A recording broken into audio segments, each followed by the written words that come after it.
Welcome back, everybody, to the return of the Ginger Binger podcast, episode number 15. It's good to be back, guys. I know I've been gone a while. I'm just getting back from Toronto, and my God, was that a hell of a trip. All right, so a little backstory on this.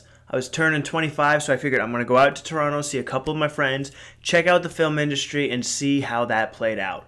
And my God, was that... It was definitely an experience. I'm just going to go ahead and say it. I hate Toronto. It's everything about it I just didn't like. The trip was about 20% fun and good times and, 80% just horse shit. That's just me, but... So what happened? So I get there, flight there was perfectly fine. First time being on a plane.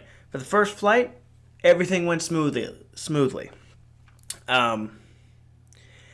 So I fly into Hamilton, and I Uber out to Toronto because it was cheaper to take the flight to Hamilton. Little did I figure out that the Uber would just basically offset the cost. I might as well just flown right into Toronto. But anyway, me and a buddy who, by the way, I'm going to say this right now. My buddy I was supposed to stay at his place, so I was planning on saving money there. Him and his girlfriend had a bit of a fight, so I ended up getting an Airbnb with him. It was in somebody's basement. Not a bad Airbnb. I always have trouble saying that goddamn word. But the problem with it was in a basement, so it was really small. Like, I'm 5'10", but I was basically scraping the top of it with my head, and they had this steel beam that went right through the middle, that it was basically at the bridge of your nose, so if you weren't paying attention, you got up in the middle of the night, you'd crack it. And, the end of the trip, I had banged my head and my nose so much, I swear to God, I was concussed. But I get there, and, day one, I check out the city, and... the city, Toronto, I do have to say, I like the architecture in Toronto. Toronto has some real beautiful buildings. I like brick. I like brick. There's my slogan, everybody. I like brick. The brick buildings in Toronto are beautiful, I have to say. The city, one thing I noticed in that whole city, the whole city is flat. Like here in Halifax, it's hills everywhere. Where in Toronto, it's just so darn flat, it's outrageous. Like I was wondering, I'm like, well, when people are complaining about walking in Toronto, they ain't got nothing to complain about. There's no hills at all. But anyway, day one, I'm walking around the city and exploring. That was the funnest part, was exploring the city on my own, doing my own thing. That's where I found the most fun and the most city experience, I guess. And the first thing you notice in Toronto, and everybody who's from Toronto has told me this, the squirrels are ginormous. I mean, I've got a picture, I'll put it up right here. But the squirrels are freaking huge. Like, they're so big, like, they look like small raccoons, honestly. That if you ran into two of those squirrels in an alley, they might mug you. They take your stuff and you wouldn't do nothing to stop it. And they don't give a shit either. Like, you'll walk right by them and they'll stare you right down. They're giving you the gangster look, and, the squirrels own the city up there. Oh, yeah, if those squirrels decided to move back east, the squirrels in our area would die. But yeah, I walked the city, got to see, some of the cool, architecture, walking by, seeing some of the sights, walked through Hyde Park. It was beautiful. First day, I walked about 10 miles, and by the end of it, I was so freaking tired. But anyway, I'll tell you guys what I did in Toronto a little bit. So I went to a burlesque show. Now, if anybody has never been to a burlesque show, I recommend checking it out just to say that you have. Because this was my first time seeing one. And it's basically, to me, I would describe it as a combination between like a strip club and a concert/dance recital. And the entertainers there are not good at either. They're not proficient in either. They're both just kind of mediocre. So when they meet together, you get, a mediocre best of both worlds. And I feel like that's rude to say, but that's what it was. It was not good. It was interesting, though. Like, I'm glad I went to see it because, it went from this one girl who was performing as, like, a pirate with, like, a pirate chest that was, like, she was trying to get, like, the treasure out, but the chest wouldn't open for her, and the chest had, like, a personality. It was almost like Little Shop of Horrors, but with a treasure chest and boobs. There was the one person who their whole thing was... they had like this big old braid that went straight down like to their knees, and like they would just swing it, really big, and it was interesting. I wish I had some pictures to show you guys, but when we walked in, everybody was telling me and my friends, specifically us, no pictures. But then, as soon as the show started, all the girls start taking pictures of it, and I'm like wondering, okay, are we allowed to? Are we not allowed to? I didn't take the risk because I don't want to be like thrown out, my camera smashed because they think I'm a pervert or something. But yeah, it was weird, that's for sure. And so I saw a burlesque show, and we ended up seeing Second City Comedy. That was really fun. It was more sketch based, and I thought it was more stand up. I did have a problem though with that fucking place. It was the encore, the ending of the show had already happened, so they were just coming in and trying out their new material, and we're all laughing, having a good time, and they're doing like one of their bits, and I lean over to my buddy and I whisper basically so only could hear, and I go, check out that dude on the side. Like I'm waiting for him to do something, and the bus boy or waiter, whoever the fuck it was, comes up and like taps me on the shoulder and goes, no talking. And I turn around and look at him. I'm like, what the fuck? Because the people behind us the entire show were so fucking obnoxious. The girl who was behind us could only be described as someone you'd see on like the Jersey Shore. Whenever the person would say something like, oh, they'd make like a reference to like women's rights or like Brock Turner, Brett Kavanaugh, something along those lines, you'd always hear the girl go, yeah, girl. And it was the most obnoxious thing, but you never said shit to her. But I lean over and tell my buddy, hey, check him out, and then just no talking. And the thing that pissed me off the most about it was we're just like, okay, whatever, what the fuck? And we sat there, and I'd lean over, turn around, the guy is standing over my shoulder, and I look at him like, what the fuck? And he's just standing over there trying to intimidate me, even though he's all of about 5'4". And this makes it sound like I'm being a real douche right now, but I swear, it was just one of those people who I felt like he was taking his position like very seriously, like he was almost like he was guarding the president, when it was like, dude, get the fuck out of here. We ain't causing any trouble. Oh, let me address the sunglasses, by the way. I should do that right off. I should have done that right off the bat. The lights in here are bright as hell, and I have to put these on because I'll go blind if I don't. But anyway, Second City Comedy, if you're in Toronto, I do recommend seeing that. It's very interesting stuff. I really think that it's a very talented group of people there. What else? So those were the fun parts. Now I'm going to get into what I didn't like about Toronto. So, first off, every person I met who I didn't know from Toronto, I shouldn't say everybody, but most people I met through my friends were so self-absorbed and downright rude. It just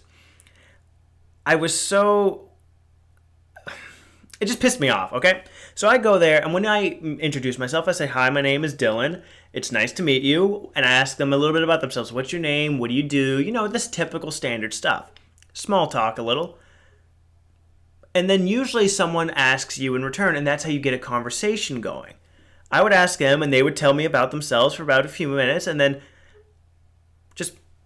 they'd fuck right off. They wouldn't say a word. It was like the conversation ended when it was done about them, the conversation ended.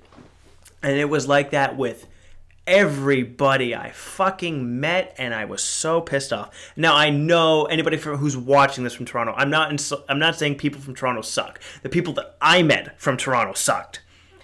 And yeah, it just felt very rude and self-absorbed.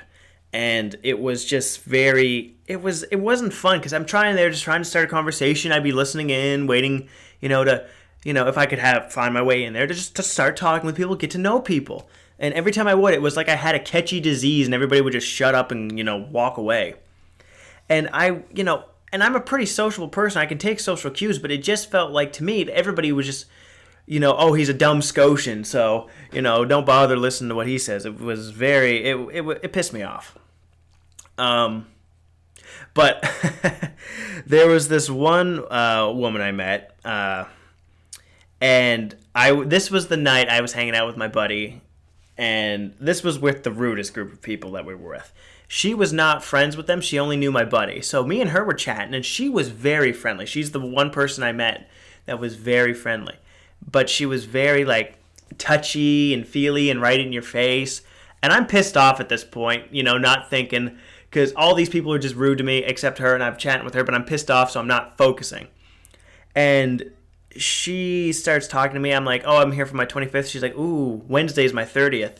Are you going to be around for that? And I wasn't. Well, I ended up being around, but I'll get to that later. And she asked me questions like, about myself. It was nice to chat with her. She was very friendly. And I could tell she wasn't having, like, the other group of girls we were with and a couple of the guys. They just weren't bringing her into the conversation. And midway through, she looks at me and she starts, like, sharing her drink with me, which was very nice. I didn't, I made sure that she drank it first because because I know some people got laced up there and I didn't want that to happen. So I made sure she drank it first and I took a sip. We're just chatting. And then midway through the night, she gets up and she's like, I'm going to go to the bar next door. And she grabs my hand and says, I hope you enjoy your trip here. And she got really close to my face and she walked off. Not thinking that I feel like she wanted me to come with her. And, I should have. It would have been a hell of a lot more fun. But she was the one that got away. And yes, everybody, I know I have a girlfriend. I'm just going to be sociable with somebody who actually wants to talk and have a little bit of fun. This isn't me cheating on my girlfriend for anybody who's listening to this and knows my girlfriend and will try to rat me out. I know who you are. But yeah, that was my missed opportunity for fun. And then this takes me to my birthday. So the birthday was the night before. I should have started with that, but whatever. So I meet up with my buddy from college, and I had been drinking some beers throughout the day, so I wasn't tipsy or anything like that. I get to his place, and we have a couple of beers, do a couple shots, and then we smoke a joint. And just for everyone to know, marijuana is legal in Canada, so please don't start, with your high soapbox shit. If you're going to do that, you might as well do it for me drinking, too. And because you can not like weed, that's perfectly fine, but nobody cares if you don't like it. But anyway, we smoked one up, and then he gives me an edible. And the chocolate bar that he gave me was, it was about 4 rows of single block chocolate, if that makes sense. So think of a Cadbury bar, how each row has about 4 little blocks of chocolate. And on the package it says, take one block. And he's like, dude, trust me, it doesn't get you, you don't feel anything after one. And he gives me a whole row of 4. So I eat it, not thinking at all, because I'm a little in the bag at this point. And then he goes, oh, wait, dude, you don't smoke much, do you? After I've already eaten, I'm like, no. He's like, dude, I get fucked up at 4. And he's a big stoner. Love the guy to death. Shout out to you, Theo, if you're listening to this. And I'm like, oh, shit, this is going to be an interesting night. We get to the one. It's a dive bar, but it's not like a gross bar. It's just kind of dirty. And we get there, and it fucking hits. Like, oh, my fuck. I have never been so messed up in my life. It felt like, for anyone who's never been high or really drunk or anything like that, if you've ever played a video game where the character's all hazy and moving back and forth, swaying, and everything feels like it's at 16 frames a second or something like that, everything is a lot slower paced. That's what it was like, and it was terrifying. It wasn't terrifying as much that I was high and drunk. It was that I was in a city I had no idea where I was. So I remember just sitting there, and I was like, I wanted to fall asleep, but I couldn't, so I had to keep awake. But it's like my body kept slouching slowly and more slowly down. And it was weird. Like, it was a combination of drunk and stoned at the same time. And it was very disorienting is the word I would use, I guess. But the scariest part of the night is this is when I decided to take off, because somebody we had met had offered for us to do a little bit of coke in the bathroom. And I'm like, I'm not doing that shit. No, I don't snort coke anyway. But I'm like, I'm definitely not going to do it out of somebody's fucking like dirty, dingy bar bathroom. So I ixnayed that, and I got an Uber, and I had to cross the street for it in Toronto. And I was so fucked up. But crossing the street was the longest thing I think I've ever done. It was It felt like a mile, and it was just, probably about 50 feet I had to walk. And I just remember just focus on like, okay, focus on that door right there, and you've got to get to it just slowly. And I heard cars beeping, people yelling at me, and I didn't give a fuck. I was like a football player running for the end zone. And I eventually get into the Uber, and I start like passing in and out. And there was one point where I woke up and I looked around. I'm like, oh, I'm on Argyle Street. And Argyle Street, for those who aren't from Halifax, is the street with a lot of clubs and the theaters and bars and places like that. And then I started to fall back to sleep, and then the little voice in my head goes, "You're not in Halifax, idiot." And my eyes, like a cartoon, just shoot open. Like you hear glass break. Like that's how fast they shot open. And I just started like getting really paranoid, like still like hazy as all fuck. Like I had no motion skills. Like if someone threw a punch at me, I'd probably like be so out of it. I'd throw a punch after I was knocked out. And I almost threw up in the guy's Uber. Thankfully I didn't, because I didn't want to have him to clean that up or fine me $250. But I eventually get home to the Airbnb, and I just destroy the bathroom, puke all over the place. I clean it up and then wake up. I just remember cleaning it up, and then I woke up the next afternoon. So out of my mind. Yeah, that was my 25th birthday. It was an experience. My buddy Theo called me the next day. He's like, "Dude, I'm so sorry that happened to you." I'm like, "Dude, it was me who got myself screwed up. You had nothing to do with it." And he's like, "I shouldn't have let that happen." I'm like, "Dude, I've had to look after you so many times. It's cool. Shit happens." But that was a fun little adventure. Fuck, I can maybe turn that into a short film. Just that walk across the street. Oh my god, it's the most terrifying thing I've ever done. So that was, my basic trip to Toronto. We went to my other friend, who I went to high school with. He took me to his vegan restaurant where he works, and the atmosphere felt good. But then you read the menu, and I'll put the menu up here for you guys to check it out. And for the audio podcast, I'll put it in the link somewhere below. The menu is the most self-righteous, judgmental menu I've ever seen in my life. They have a beer on there called the Morally Superior IPA, and it's like got little texts underneath the menus like, is it morally superior to be a vegan? No. Is it morally superior to, I'm paraphrasing here, not to use animals for anything? Yes. And it was just, the marketing on that to me is so off-putting for anybody who's not a vegan. For the reason being, if you're thinking about becoming one or anything like that, that would push me in the opposite fucking direction. Like, I read that menu and I wanted to go, like, eat a baby cow right after, just to be spiteful. But yeah, we went to that restaurant. We were there just having a couple of drinks. It was nice little cozy restaurant. If you're vegan, I definitely recommend checking it out. I don't remember the name of it, but I'm sure if you're in the vegan community in Toronto, you can ask about that menu and they tell you where to go. So, yeah, that was my trip in Toronto for the most part. We did some things here and there. We walked around, went to the Disney store, got my girlfriend like a Nightmare Before Christmas mug. On the one side, it's the mayor, and the other side is his other face for when he's really stressed out. I figured she could, if she's in a bad mood in the morning, I could tell by which side she's drinking out of. It would be great. So now we get into the funnest part of the trip, my journey back. So I was supposed to fly out on Tuesday night. So I Uber from Hamilton. My flight's at 6:30. I get there about 3:30. So I'm waiting there, I'm watching, some Crave TV, watching The Wire. Good show, by the way. Fucking check it out. And we board the plane on time, perfectly fine. We sit on the plane for probably about 45 minutes before we take off. And I'm sitting there getting antsy and bored and all that shit. I have to say it, I hate flying. I don't think anybody likes it. But yeah, I'm just sitting there all, antsy. I want to do stuff. I'd rather drive to Toronto. It'd be a little more fun for me. At least I'm in control and I can stop and do what I want. But anyway, we fly the 2.5-hour flight to Halifax. And we're right over the airport.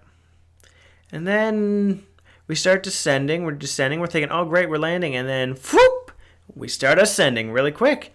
And then the captain comes on, and I'm thinking something's fucked up here. And the pilot says, Yes, due to excess water on the runway, we will not be landing in Halifax tonight. We will be flying back to Hamilton.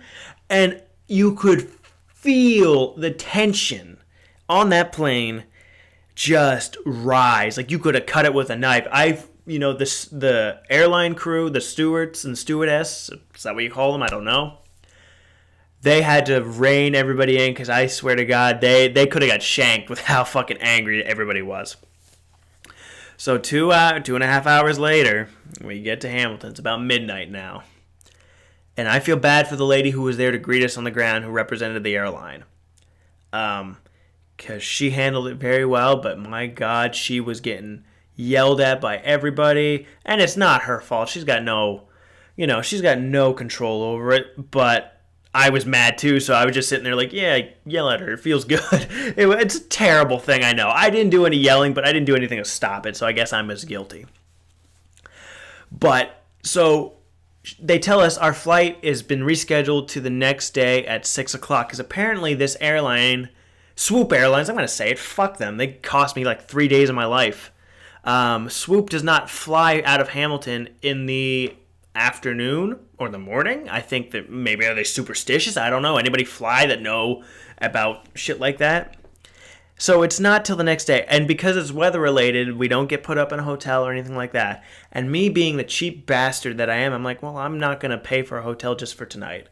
I'll just duke it out at the airport. And we started, everybody took, and Hamilton is a small ass airport. So everybody's starting to, everybody's staking their claim on where they are. Like, I've got the seat with the outlet, so I've got probably the most valuable spot. It became like a prison yard. Everybody started taking their spots and their claim. People were getting agitated with each other. As soon as one person, left to go to the washroom, everybody started, hopping in their spots. It was kind of becoming, a cutthroat thing. Almost like the animal kingdom. So the next day, it rolls around. It's probably about 5:30, an hour before our flight again. And we get delayed until 10:30. I'm thinking, okay, yeah, no problem. Shit, at least I'll get home. But at this point, you're hungry. You're eating vending machine and Tim Hortons food. That's all that's in there. And then 10:30 comes around, and then they're like, okay, our flight is delayed until 1:30. 1:30 comes around, and it's 3:30. And then around 2:30, they say, all right, your flights are canceled until tomorrow at 10:30 at night. It's a whole nother day of this shit. And by the end of it, I'm in the airport for so goddamn long. I felt like that movie with Tom Hanks. I can't remember what it's called, where he's trapped in the airport for months. I'm wearing the same clothes. I smell like a hobo. I've just been brushing my teeth. My beard had been growing out so bad. It was horrible. That night, I was like, fuck it, I'm getting a hotel. Because this was 4 in the morning. I'm getting a hotel, and I end up going to the Best Western. That was the closest one to the airport that wasn't fully booked. And they had 2 rooms available. One was the king suite, and the other was the jacuzzi suite, and neither one were cheap. But I was like, fuck it, I smell. So I put the money up, and I got on the jacuzzi suite, and I just hopped in that jacuzzi and just bathed in my own filth, and I just felt so relaxed. I flicked on the TV, The Big Bang Theory, and flicked on their electric fireplace or whatever. But it's still, I just wanted to go home. I just wanted to go home so bad. So, I check out of the hotel, and I'll put pictures of the hotel in the up here for anybody in the video podcast who wants to see them. Audio, they'll be in the link below. But it was so relieving when we finally got to the airport and they were telling us, okay, we boarded our flight, so we knew, we were further ahead than what we were. And we're sitting there. Oh, wait, let me take that back. It was supposed to be 10:30 that night. It got delayed to about midnight. And we're thinking, fuck, here it comes. Because it was snowing in Hamilton then. So we're thinking, okay, now Halifax is weather fine, but now we won't be able to get out of Hamilton. So we're sitting there, and they start de-icing the plane. They're like, we're going to take off. We're like, all right. They de-ice one half, and we sit there for another hour and a half because they ran out of the fluid to do it. I'm just like, this airline has never had their shit together. It's I'm sitting there oh, I'm so mad. Because the flight there would have been an hour and a half to 2 hours depending on the wind. So my girlfriend, I feel bad for her because she was a trooper. She she had been waiting at the airport. She was supposed to pick me up at like 2 in the morning, and she was there until about 5:30 or something like that, 4:30, 5 o'clock before I landed. And it was so bad. We finally get there, and I'm in the middle seat, and there's this kid behind me who keeps kicking the chair the whole time, and I almost lost my shit on this little kid. Like, it's just been such a shitty time, such a horrible experience. I still, I'm wearing my same jacket, which smells like fucking death at this point, because I've been sleeping in it in the airport for 2 days. And then, we're finally coming into Halifax, and this is the make or break moment.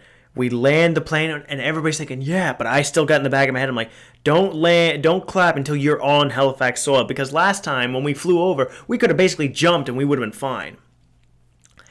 But we finally get out, and it's great. Oh, let me take this back just for 1 second. I'm sorry. I'm going to take this back to my birthday, so to wrap this story up. My birthday was on the Friday. My girlfriend didn't text me a happy birthday or wish me a happy birthday, nothing. I got a text from someone I absolutely hate and that wished me a happy birthday, and she didn't. So I'm not going to say anything, Maybe the next day, happy belated birthday. Didn't get none of that. But she's on Facebook. I can see that she's on Facebook posting about our horse and stuff like that. So I'm mad at this point because this whole trip has gone really crappy. And just a bunch of other shit has just gone wrong. So when we get at home, she's cranky. She had to wait there for like a couple hours. And she's like, me. And I just lost it. I'm like, I've been at the airport for like 2.5 days. You didn't wish me a happy birthday. And she's like, I didn't see it on Facebook. I'm like, bullshit. Everybody sees it on Facebook. If not, Facebook is telling you that you should know your boyfriend's birthday. And I come home, she told me she made me an ice cream cake. So I'm thinking, that makes up for it. She puts the candles in it. I don't see the cake. She puts the candles in and puts it in front of me. She had eaten half the cake. I was supposed to be home 2 days before, so she already ate her half of it. And so I got half a birthday cake. I was so mad. And mad in a fun way, but still, it did irk me a little. Cake was damn good, though. Shout out to Shani. She makes some pretty good cake. But yeah, that was my trip to Toronto, and I have no interest. I want to go to SummerSlam this summer when it comes to Toronto, but it's like I'm flying, like a big airline into the city, and I'm not dealing with any horse shit. I'm only flying in the summer, that type of shit. Like none of this, flying in crappy weather, because I hate airlines, airports, all of it. I'd never been in any until this trip, and now I never want to be in them again. It's horrible. But that's what's been going on. That's why, I'm glad to be back home doing the podcast, getting the Ginger Binger, focusing my attention on that again. It's great. It's great to be home. I got a whole lot of stuff to be going to. Christmas is coming up. I want to get some Christmas content out there for you guys. I don't know what it's going to be yet, but my God, is this going to be a fun time for the Ginger Binger and people watching. It's going to be a fun time for you guys to listen. And hey, listening to this, let me know, engage with me. What do you guys have any shitty airline experiences? I know some of you guys have had to. Let me know that shit down in the bottom, because my God, I think I got all my bad travel experience at once, because I know people who've flown for years and they get that shit, every so often. I just got it all hammered at once. It was terrible. But yet that's what I've been up to, and it's very exciting. And who knows what's to come, I guess. I feel like I had something else I wanted to talk to you about on the podcast. I'm not 100% sure. I think I'm blanking on it because I got into that story. There was something. Oh, the hell with it. Anyway, guys, if I forgot about any pictures, there'll be maybe a slideshow at the end of this podcast here. But, let me know what you guys think in the comments. If you guys have any terrible airline experiences, is anybody wanting to go to Toronto to see SummerSlam? What do you guys think of Toronto? Have you seen those monstrous squirrels? They could have been in the Hunger Games at a mutt, for all we goddamn know. But that's us for this week, guys. That's the end of it tonight. So, guys, keep on binging.